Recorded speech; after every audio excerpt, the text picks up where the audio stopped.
Senior White House and political correspondent Ed O'Keefe joins us now for more on the upcoming election. Ed, it's not a presidential election this year. Nope.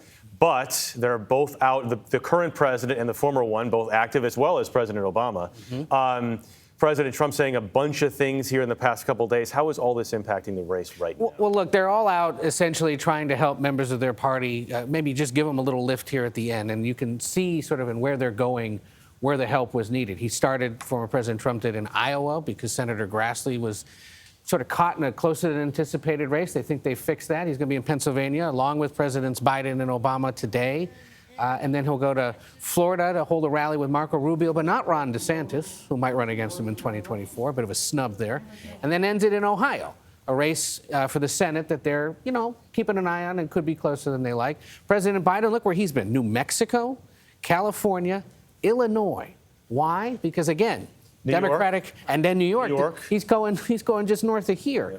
It doesn't happen, but the reason is because there are Democrats in these tight races, and a presidential visit can give them a little bit of a lift. And one of the messages, I think it's been the biggest message for Democrats, not just President Biden. I even heard Kerry Washington talking about this. So actors getting in on this is that democracy is at stake. Yeah. Not just talking about other issues, but democracy is at stake. Is that message getting through and having an impact? Well, we'll know on Tuesday, but Democrats seem to think that if you remind people of what happened in 2021, right there before the inauguration in Washington, and the fact that there are so many Republicans out there who continue to talk about the big lie, that could potentially motivate people. You just kind of remind them, hey, remember what happened? Forget about the economy. Forget about the economy for a second. Go here. This is an issue that you should be thinking about because a lot of Republicans are campaigning on it.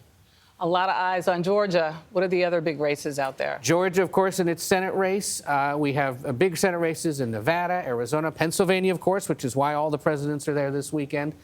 Balance of the House as well. These are the 10 that we'll be watching on Tuesday night. Republicans on the right, of course, want to turn some of those blue ones red. Democrats hope they can at least take Pennsylvania and turn it blue. If they get Ohio, too, that would be a really big night for them. Yeah, how tight is that race in Georgia? It's still tick-tock tight, and it's the one that could be, and that's part of why the rule there is you got to get 50 plus 1. Neither of them are polling above 50%. If they don't get it on this election night, they'll have a runoff in early December. Is it going to be a long night?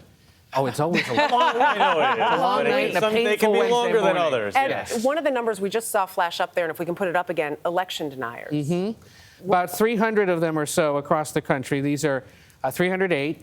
And the way CBS News tracks this is people who either say, that the 2020 election was stolen, or they voted against certifying electoral college results in Congress, or they've signed on to lawsuits challenging the results in some states. And look at that, 20 of 36 Senate candidates, 20 of their 36 gubernatorial candidates, more than 200 of the House candidates. It shows you it's widespread, and it's a popular, if misguided, belief among many Republican More voters. than half of Republican candidates. Yeah, absolutely. All right, Ed, get some sleep right now.